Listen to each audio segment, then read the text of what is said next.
Hello, Fearless Gamers, and welcome to another podcast here on Fearless Games. I'm Matt the Vet, and today I'm joined by... James the Wildcard. Welcome. What's up? Not much, how are you? Pretty good, how you doing? Pretty good. I actually do have a couple of things to talk about today. Okay.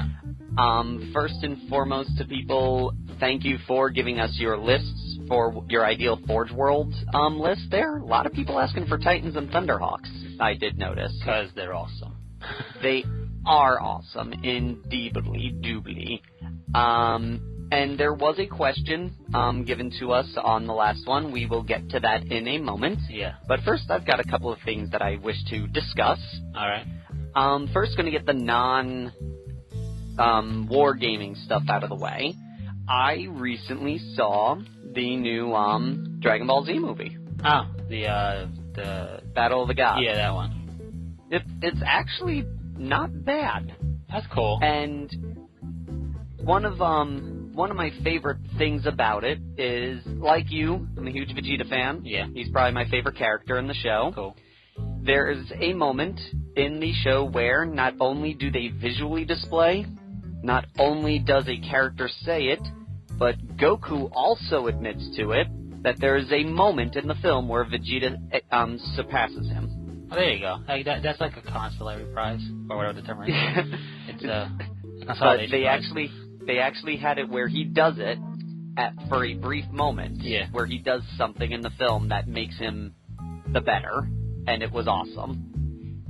It was awesome in the sense of what happens and why it happens, and the incentive that causes it to happen. It was all great. Gotcha. Well, it's nice to have, aside from being a fan of Vegeta, it's just nice to have somebody finally, for even if it's just a minute, to be better than Goku. Because he's always the plot device to go to. So. Well, we have to keep a standard here is Goku is the main character. Well, so yes, even with that, he's going to always be he's got to be essentially the guy that saves the day because it's. I mean, yes and no. He's the show, but at the same time, he doesn't have to be that. He's always he's that much above everybody, no matter what. You know what I mean? It always he somehow pulls through, where nobody else could even do it. A good example. Not a good example, but one of the things, for instance, in the first Broly movie, nobody else can even withstand more than 10 seconds in the ring with the King, but he's able to keep on going for ever. It's come on, really, you have to put him that much above everybody else? What's the point of even having a cast of characters? If you look at that, he couldn't beat him without Vegeta's help. Well, he couldn't beat him without everybody giving him their power. But it wasn't until Vegeta did it that he actually won. But I'm not saying beating him. He was able to stay up and not get knocked out in one hit, unlike everybody else. Vegeta actually does do that in Buu. He's the one who takes the most punishment from Buu and still keeping on going. In fact, but wasn't he dead though? That's why his body could take the punishment. No, they actually said he could die a second time, and even in the show, Buu actually gets scared because Vegeta gets back up. Yeah, but it's he gets back up, but he can't do anything about it. It's just so you get an epic moment with Vegeta because he's the second most powerful in the cast of characters, obviously. And he's supposed, but the thing is he's supposed to be close to Goku, and then at the same time you just see Goku transcend for the plot moment, and it's well, why didn't you do this from the beginning? It's just why have all this cast of characters when it's just okay, call Goku and it's good. And also, let's not forget Vegeta's the only villain Goku didn't officially defeat in the show. True. I mean, he's in the Saiyan Saga when Vegeta is the villain. Vegeta technically won that. It was Goku, Krillin, and Yajirobe that won that fight for them. Yeah, let's not talk about Yajirobe. But it's just that dude in sandals is stealthier than a pin 30 miles away. Yes, but it's also I just love that part. That's one of my favorite moments. Is Yajirobe cutting off Vegeta's tail. Yeah, but then you have of course, in different parts of different sagas. You have characters who have transcended Goku's ability. Like Piccolo was really strong for a moment. You had his Gohan, who was supposed to take over, but then they went back to Goku. From what I was told, according to my source of DBZ information, that was the original plan, that it was going to be from there on Gohan was the main character. Yeah. But the ratings dropped so badly that the studio was like, bring Goku back. Right, I mean, but it's just like, I understand why Goku is always the go-to guy, but I just, like, other shows have a similar character, and other shows are able to, like, put it to the point where he's not the be-all, end-all. A good example is Hiro Yui in Gundam Wing. He is, like, their go-to plot device for Win. But you still have Catcher Baba Winner really helping out, and the other Gundam pilots really helping out and really, you know, strutting their stuff to the point where it's not like, okay, hinge it all on Hiro, you know? It's like, he was probably my least favorite character in that show. I liked him. I liked him a lot. I like Duo Maxwell more. Duo Maxwell was cool. I like Troa Barton. Troa Barton was pretty neat. I liked him because he was the acrobatic heavy weapons guy. Well, of course, you love big guns. But I just like the split personality at the same time. It's like, what do you, fire support? What do you do? I do a million flips in the air while shooting everybody. It's like, oh, okay. All right, then. But, so yes, so anyone who is interested in watching the film,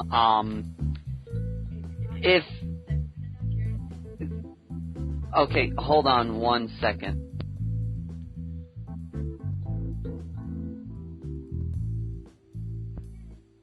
If you're looking for, like, epic Dragon Ball Z story where it's like, holy crap, duel of the fates, battling of gods against each other stuff, you might be slightly disappointed. If you're looking to see your favorite characters again, be animated with a nice looking animation setup, then you're going to enjoy this film a lot.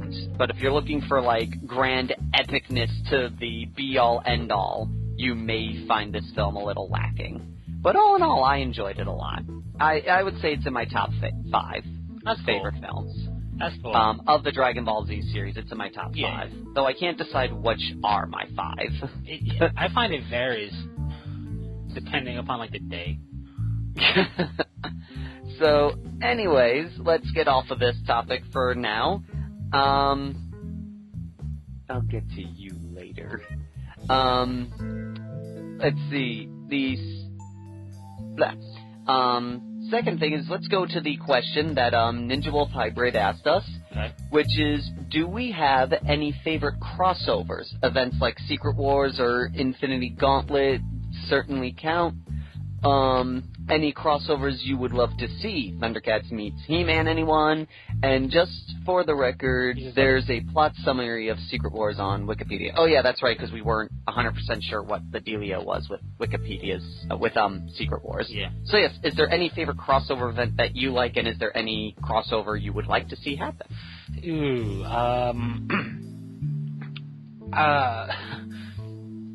that's tough, because I find crossovers, depending upon how it's done, like the concept could be cool, but then the execution, you're like, well, this is kind of lame. But what the crossovers I like are actually in video games, like Marvel vs. Capcom. Oh, that's fun. Like I like that a lot because I call it happy-go-lucky. It's like, you know, who cares why this is happening? It's cool. It's like nobody cares why this is going on. It's cool to see Dr. Doom battling somebody from Capcom, or it's cool to see, you know, Capcom fighting different things that have nothing to do with them. Like, that's my favorite. I think the one that kind of did it bad was Mortal Kombat versus DC.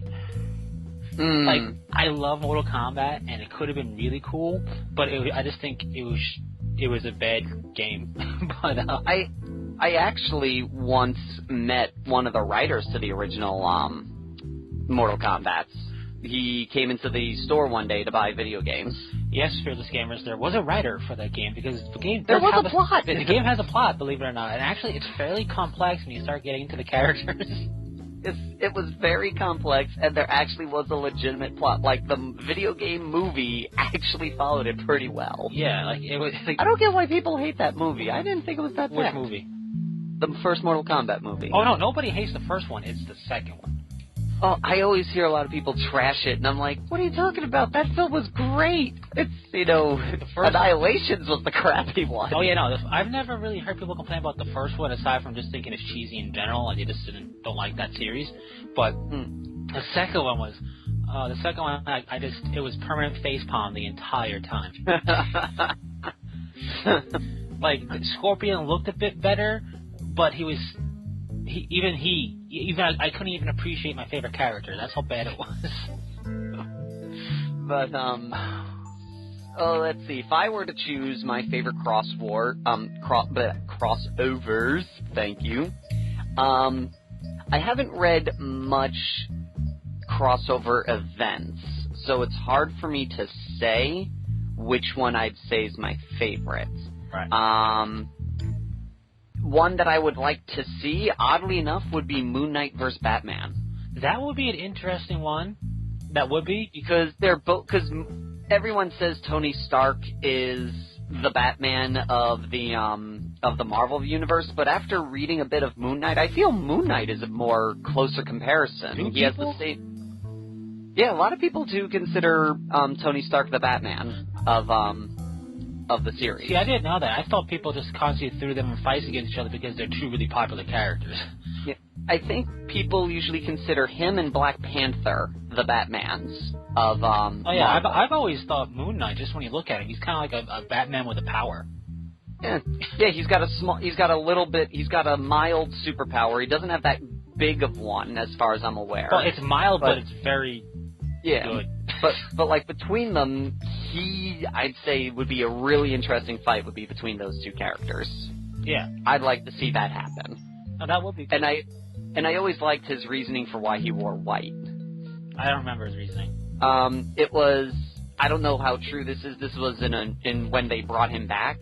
His reasoning was people are like, why are you wearing white? It's so easy to see you. And he goes, well, that's the point. Oh, yeah. I want people to see me. That's right. Because when they see me, they'll be so scared they won't even be able to hit the moon. Yeah, I do remember that now.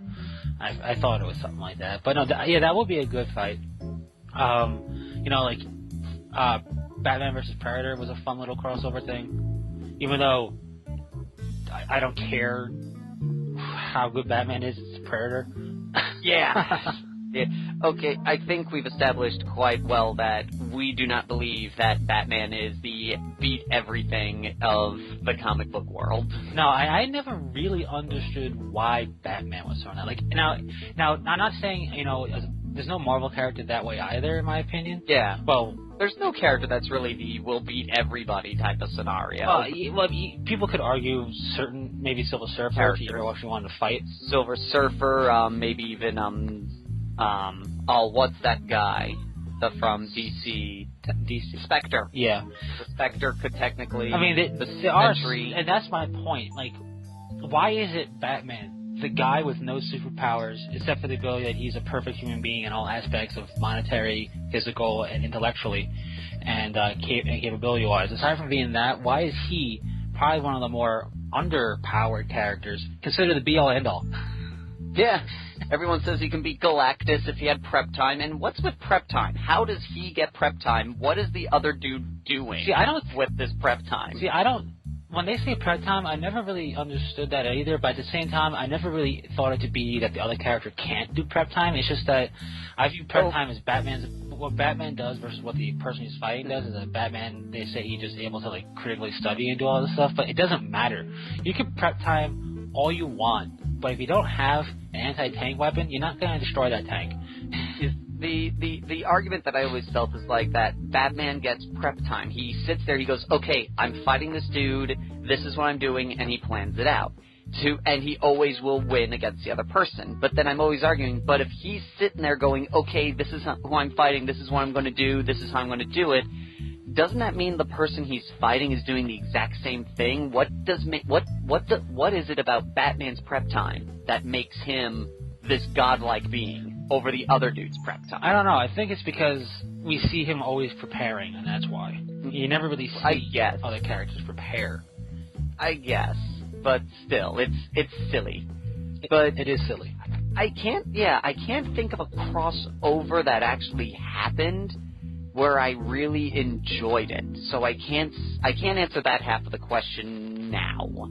Maybe later on I could answer that. But for my what would I love to see, it would be Batman vs. Moon Knight. That would be cool. What now? I find a crossover of what I want to see is a tough one because I overanalyze things like this, and especially because I enjoy the Marvel vs. Capcom for simplicity. But that is I would like to see something like odd. It's weird, like not like a typical like the comic book crossovers.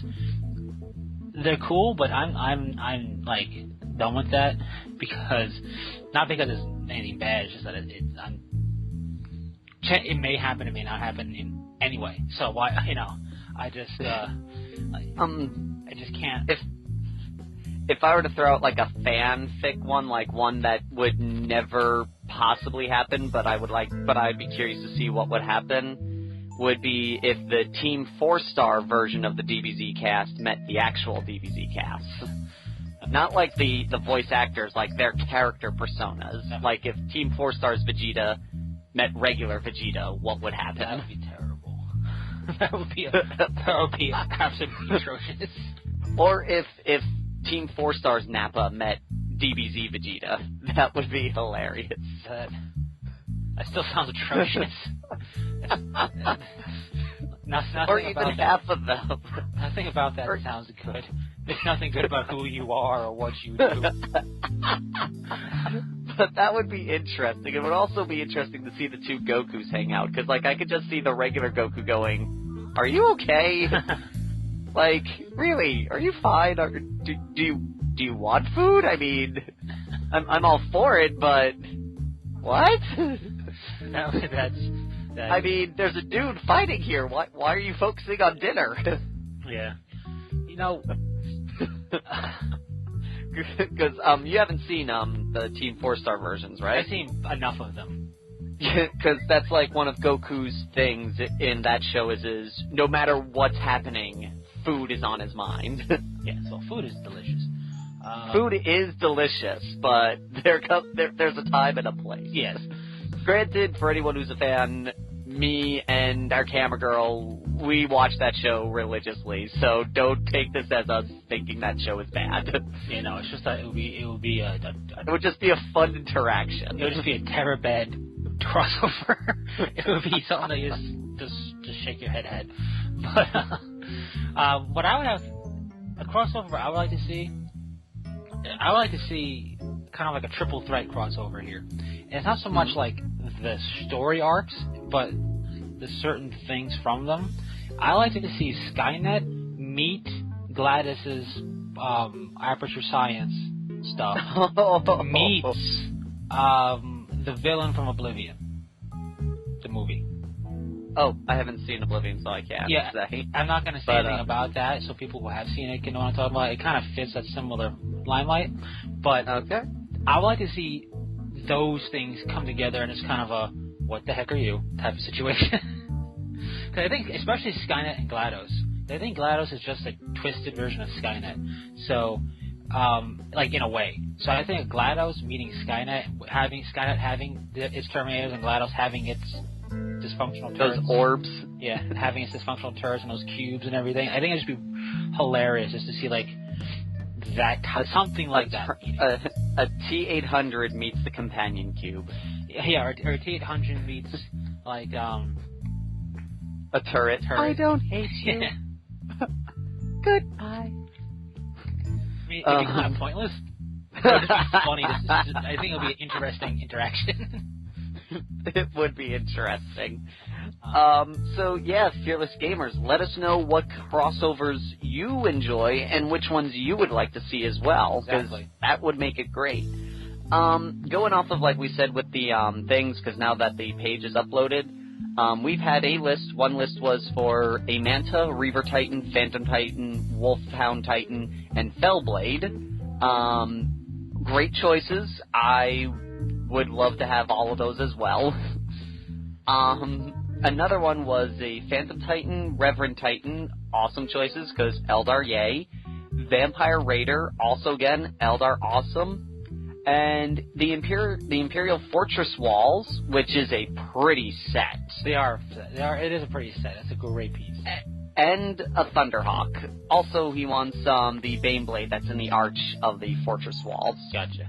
Which is neat. Yeah. And Nielsen 836 apparently has 50 to 60 40K novels. I could see that. That is crazy. I didn't even know that many books existed. I could see that. I mean, I don't have that much, but like for example, Horus Heresy series alone is up past 20 books. So. Yeah. And have you ever read Savage Scars? Which one is Savage Scars?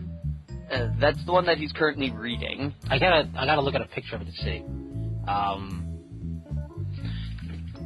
No, I have not read Savage Scars. I thought that was the other White Scars one. I have not read Savage Scars.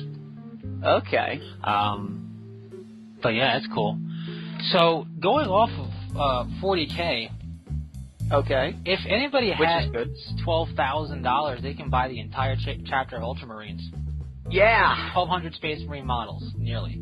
Yeah. Now, looking at that monetarily, that is a huge savings when you break it down. Yeah. But who in their right mind is going to spend the price of a new motorcycle, basically, for like a 600cc sport bike, for example, a nice one? Who's going to spend that much money on nearly 1,200 Space Marine models? Granted, you don't have to buy a single thing ever again. Like, ever. Like, it's true. I've always said that miniature war games have a high startup cost. This is ridiculous. Yeah. But I've always said they've had a high startup cost, but a really low upkeep cost. You buy stuff because you want to. Now, if you had 1,200 Space Marine models, aside from the fact that that is going to be a huge box or a number of boxes to store of stuff, and you might feel a bit overwhelmed. And you might feel a bit overwhelmed and swamped in painting them. You literally do not have to buy a thing. And while it is crazy that they offer this, at the same time, I think it's cool that Games Workshop puts these ridiculous bundles together. They go, hey, if you got the scrap and you want to do it, go for it. It's nice until they ruined it by making it Ultramarines. Well, it's just Ultramarines are awesome. And really, I'm not a fan of the Ultramarines. The Ultramarines are really cool, and the only thing that makes them Ultramarine specific is the special characters included in there. Everything else you could just blitz it and get. Never. It says Ultramarines. It must only be Ultramarines. But it's just, I think Ultramarines are pretty sweet, and it's just ridiculous. Like you have like a Raven Guard one-click collection, which isn't that big, but still gives you stuff. I like the bundles that they do because, from a business standpoint, it costs Games Workshop no extra money to offer the full Ultramarine chapter. They already have all those models. They're just putting it together in a big box for you. I mean, yeah. So I like the way they did that. I like also when they don't know if they still have it, the entire Deathwing company for sale. Yeah, that's the Apocalypse formation. Yeah, like, I like that they offer these things, and people might look at it and go, oh my god, overpriced, Games Workshop, you're so, like, lame, or whatever it is. But I like it. I just like the fact that they offer those weird things. Here's the thing, like, it's awesome. I wish I had the money for them. And for anyone who's like, oh, GW's asking for blah, blah, blah, blah, they're not forcing you to buy it. Exactly. Like, some of these comments usually come out and everyone acts like GW just wiped the whole website clean and go, no, $1,200. That's the only thing you can buy now. Well, it's $12,000. $12,000, sorry. But, like, sometimes the reaction is like, as if they did that, as if they just went, no, you can only buy this, and that's it if you want to play our game. Yeah. And they're not doing that. They're not. And I will wholly agree that how in the heck do they expect anybody, like, if you're listening to this, Fearless Gamers, and you heard of or know somebody through a hobby shop, whatever, has actually bought the complete Ultramarine chapter bundle, or is going to, or like, you know, somebody who does, whether it's you heard it from a guy at a hobby shop, it is your civic duty to Fearless Games track them down and have them comment on this podcast. Yeah. Because we want to interview that person. We want to see him. We want to meet the person who bought the entire company. Yeah, somebody who spent nearly $12,000 just dropped in and said, "Yeah, I'll buy that." We want you, Fearless Gamer, to track them down, and we want to interview that person. Because part of me just wants to go, why? And the other part wants me to go, how do? I mean, and the other part wants to go, can you buy me stuff? There's a Manta, that I'd like. Yeah, but it's just... Or you could get three... I think 3 Thunderhawks actually almost equal the price of a Manta. Probably, but it's just... It's almost 1,200... Like, and I want... And I got to know, if are they going to paint it? Or how are they going to get it, like... What are they going to do with it? Yeah, but it's just... That is by far probably the biggest wargaming cost thing bundle out there. Yeah. And I'm okay with that. Because, again, like you said, they're not forcing you to buy it. They're not forcing you to buy it. They don't care if anybody buys it. It's just there, and I'm sure if you broke down the math on absolutely everything you get with it, which I'm not going to do because the 2-minute stuff. There's a huge list of everything, but you're getting multiple Storming gunships. You're not just getting Marines. You're getting Land Raiders, tanks, Storm Raiders. Yeah, you're getting everything they say that each of the companies in the Ultramarines chapter has. Yeah. Now, the only thing that I think would make this icing on the cake is if Game Workshop included the Ultramarine upgrade bits from Forge World in there. Yeah. Not that I think that would say, okay, great, I'll spend $12,000 now. But it's just that at that point. And speaking of, there is a rumor going around the rumor mill, came from Fiat212, that he heard that there's a possibility that GW is going to now rig it so you can purchase Forge World items not just off the website, but through hobby stores as well. That'd be cool. Now, when you go to... I've been to GW stores a couple of times. Well, the one GW store up in New York City a few times. And they do carry a limited selection of Forge World books.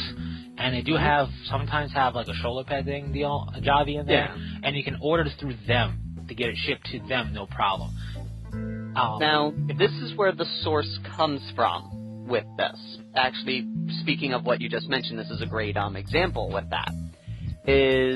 He said that during a manager's meeting, managers complained that if they ordered Forge World for a customer to the store, it would take 3 months to get to them.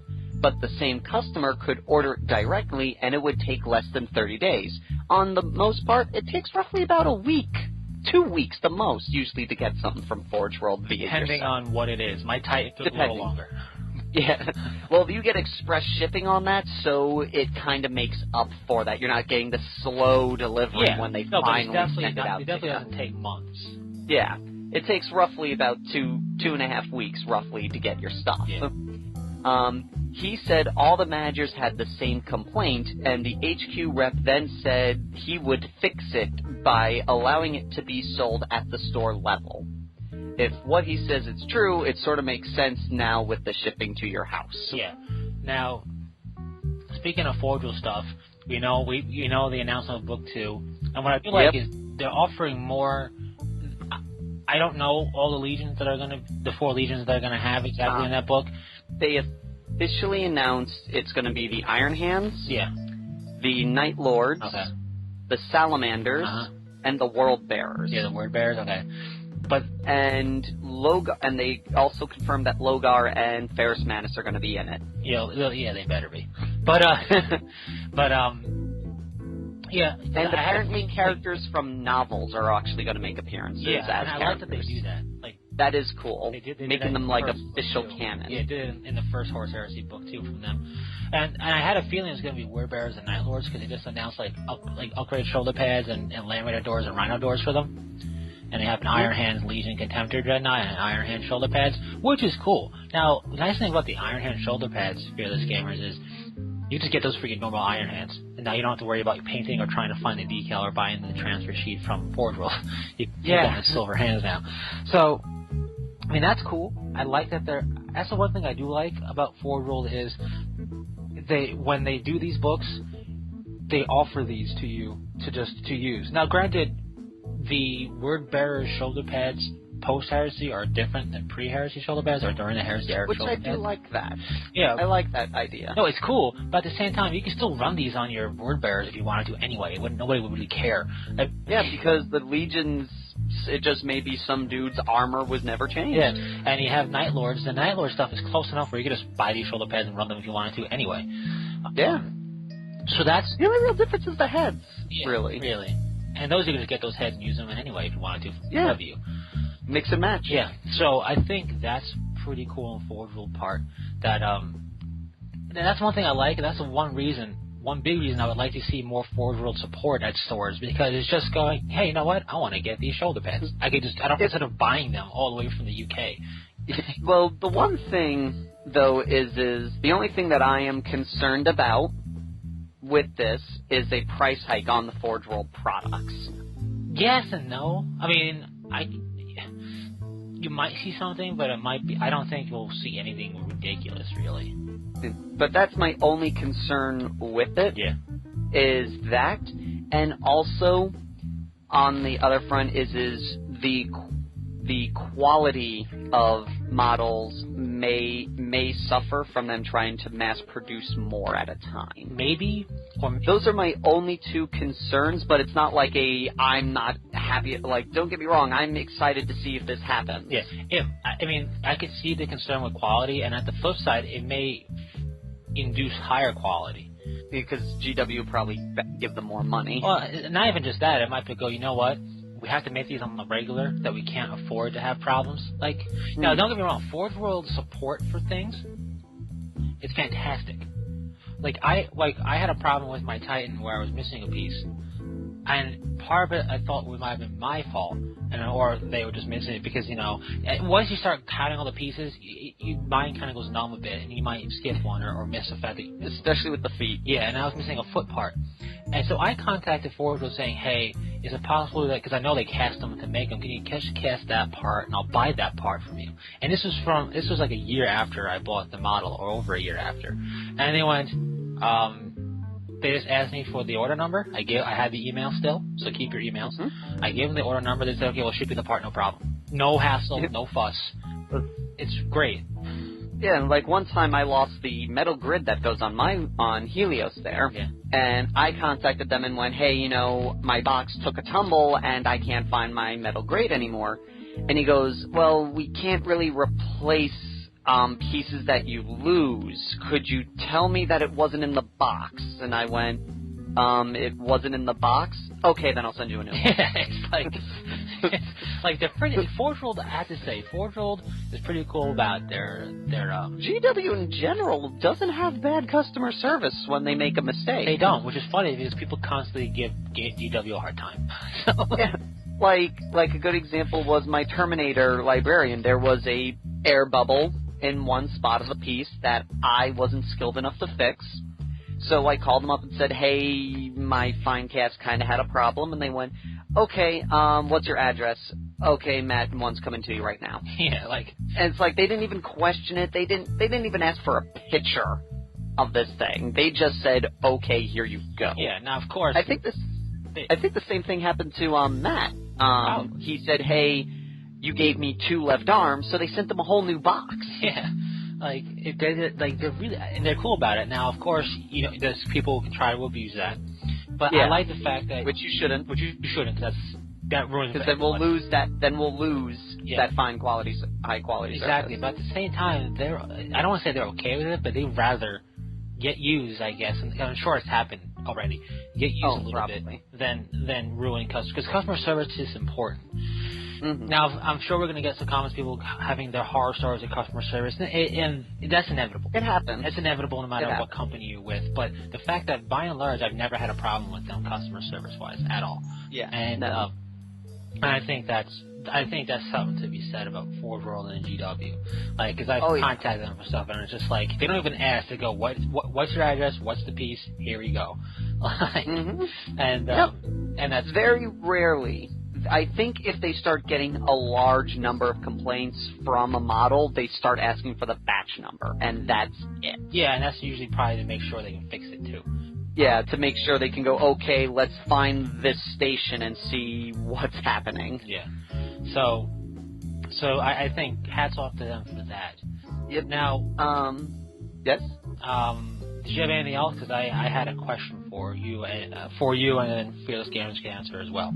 there was another rumor set out stating that that in October we're going to get the mystery box finally revealed. Right. A lot of people think it's either Inquisitor or Blood Bowl.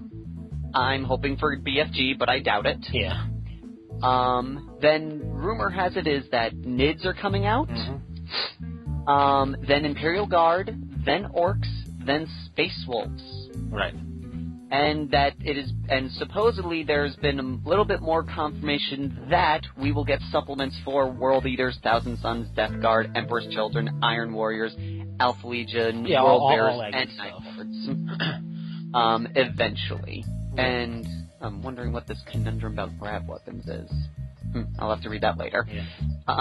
But yeah, so they're hopefully getting more supplements, and it looks like the Imperial Guard are coming back in early 2014, and we're going to be ending the year with NIDS, and for the Warhammer side, it's NIDS, and for the Warhammer side, it looks like it's going to be Dark Elves, and we're going to be starting 2014 with Guard and Orcs, whereas Warhammer is supposedly getting Britannians and 9th edition. Yeah, I'm not even going to speak of how they do things with their editions and whatnot. But yeah, like, did 8th edition just come out? I don't remember. They throw editions. Like, I thought 8th edition came out the same year as 6th edition. I might have been a year earlier, but possibly. Anyone who plays Warhammer Fantasy, let us know. Yeah, I don't know. I just want to see. The three armies are really. I mean, if Warhammer Fantasy is a cool setting, I like their elves. They do their elves really well, all of them. They do the dwarves well. They do they do all of their factions really well. But the big three for me, is Tomb Kings, Wood Elves, and Bretonnians. I think those three are just so cool, and I always love when they get some loving. So I'll never play, and I won't understand the rules that well. I'm glad to see Bretonnians coming. Did Wood Elves ever get anything? I have no idea, but they should. I think they did. No, the High Elves got something. Because the Wood Elves are so cool. I mean, I think the Wood Elves are just so cool in fantasy, Warhammer Fantasy. They're just, I don't know what it is about them. I think they just do them well. But that's good, and all these rumors and stuff that to change. You never know, they may swap an army or two. And again, also, everything we've talked about thus far, aside from the Ultramarines thing, is all rumor. Yeah. We have no official confirmation. People may consider Fiat 212 the official confirmation because he tends to be right all the time. But again, rumors, take this with a grain of salt. Yeah. And also, being that it's September, we have roughly 3 months or so until, I haven't heard anything about any delays, roughly 3 months or so until the Robotech war game gets released. You're excited for that? Yeah, because I kickstarted. I'm going to get a whole bunch of stuff. It's going to be cool. So that's cool if you're interested in Robotech. If you do live, I don't have a direct website link for them, but there's something you can follow along with. It will be coming out in a few months, so that, that'll be fun. And we've got High Command for all those War Machine fellows who like War Machine. High Command is, I believe, on its way, or it's coming out. I am not 100% sure. I can't find exact, information on that, but it's basically a card game. Let's see. Oh, booster your armies with the big guns. Oh, it's apparently High Command is out already. Forgive me. There you go. High Command is already out. The Big Guns is a new set that just came out for it, which is an 84 card expansion for War Machine High Command. Gotcha. So pretty much a lot of new stuff's coming out just in time for the holiday season. We also got some new War Machine models, the Flamebringers for Menoth, the Perfractors for Convergence, some new solo units, and some new dudes for Hordes, some like the Blighted Nis Legionaries. So a lot of cool stuff happening just in time for Christmas and Hanukkah and all those holidays that happen in the winter months. Yeah, just in time to take no money. Yes, your hard-earned money from you finally getting 40 hours at work if you work retail. So you had a question. Yeah. You know what? Question/statement from on my own. The idea of spam in wargaming and how I think it's really just used as a negative thing for people who are complaining about stuff. Okay. Because, you know, spam's like, oh, you just spam blast cannons, for example. And it's like, you just do whatever. And it's like, how is that, like, why is that a bad thing? Like, the whole idea of spam is redundancy. And redundancy in wargaming and when you're trying to defeat your enemy is important, because if you put all your eggs in one basket, in one vehicle, one unit, whatever it is, no matter the game, and that gets obliterated right off the bat, you're kind of like, well, I'm going to hit the old dusty trail. I don't have an answer for what I need an answer for anymore. And spamming could be, you know, like 16 last cannons. It could be having 3 last cannons and 8 missile launchers, whatever. The people 3 hell drakes. Yeah, like spamming a particular unit. And I look at it like this. Spamming, the word spam is a negative connotation of it. Just like the idea of cheese is just only used negatively, because people whose armies can't do that exact same tactic get annoyed by it. They get upset because they can't do the exact same thing. And when we all break it down, spam and cheese is just food. Yeah, exactly. And it's just a tactic.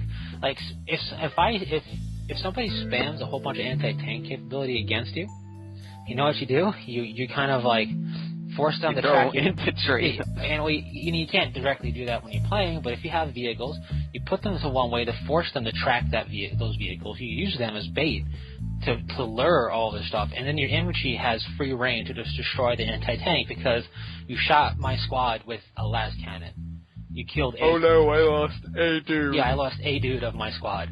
My squad just took out your anti-tank. Now my tank can't move up. It's just like, I mean, it's all tactics. It's kind of a nuisance to always hear people complain about it, because it never stops, and everybody knows that. So I was just curious if how you felt in that regard, and if you think that people should just worry more about having, like, just like playing the game. Like, if I'm playing against somebody who's psyker heavy and I don't have a psychic answer, well, now I gotta improvise. Well, it's not about prep time, Batman, but it's all the time. And it comes full circle. Yeah, but you know what I mean? Me personally, when I'm playing against it, I'm not a happy camper, because I'm not good at thinking on the fly. As one person once said, and I openly admitted it to him, going, "You're absolutely right. Your army building is great. Your execution in playing it's kind of crappy." And it's true. Personally, it's just something that you gotta learn from, and you gotta be willing to change your tactics to meet that spam. Yeah. So, if there's 3 Helldrakes, okay, you're gonna have to find a way to just deal with it. Okay, that's a threat. What can I do to minimize that threat? Exactly. Like a good example is I went up against the Flying Circus for the demons. And they're like, "Oh, yeah, I'm sorry, I'm going to go cheese, I'm going to do Flying Circus." Like, okay, I'll shoot at them. If I shoot at enough things at them, they'll go down. And you know what happened? I happened to roll a bunch of 6s and shoot them out of the sky. Just because he spammed them doesn't mean he could win. Yeah, and that's what people, I think, have to keep in mind. That's part of the game. That's why they have a million different armies and different army lists in those armies. And speaking of that, I've got an interesting question to go with that. Do you feel like the price hikes with everything and all that, things have changed, your HQ is no longer $10, your blister pack it's no longer $15 for a single Terminator, or 2 Terminators, depending. So, with that, do you feel like that there's less people willing to experiment with units in an army, and are more like, I must build it to do everything now? I've thought about that, actually, and I do think part of the issue, whether or not there's price hike, even with this prices staying at a plateau, or whatever they are, it's going, all right, I look at the metagame, I know that this unit can be very useful in my army, especially if the Codex came out and somebody already did the legwork for you, by looking at how people have tested it, and you go, okay, it's more of a what fits my style, and what fits my style the best, and you go from there. And I think with the exception of infantry, like, a good example I'm going to use are Space Marines. With the exception, like, I think when it comes to vehicleness, people are less likely to experiment, and other armies as well, especially if they don't magnetize. Because you have to spend a whole another batch of money to buy a whole new thing.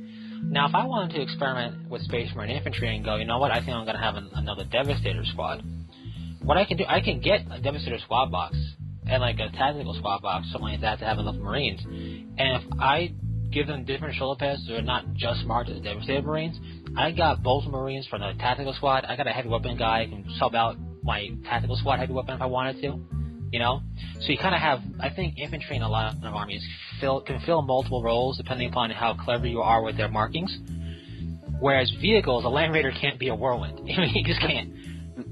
But I used to, like, because I remember back in the day when Men-at-Arms by us was the place to go. I remember always going into a game and going, yeah, you know, I'm going to try, you know, I got this thing a little bit, I'm going to try it out, and then play it in the game and then go, oh, you know, I actually really like these, and then go to the shelf and buy another squad, like, right there and then. And I'm noticing that less and less happening in a lot of areas, and more of it going, okay, I'm going to build this army, that's it, and I'm never going to change the way that this army fits. And I miss that days of being able to go, you know what?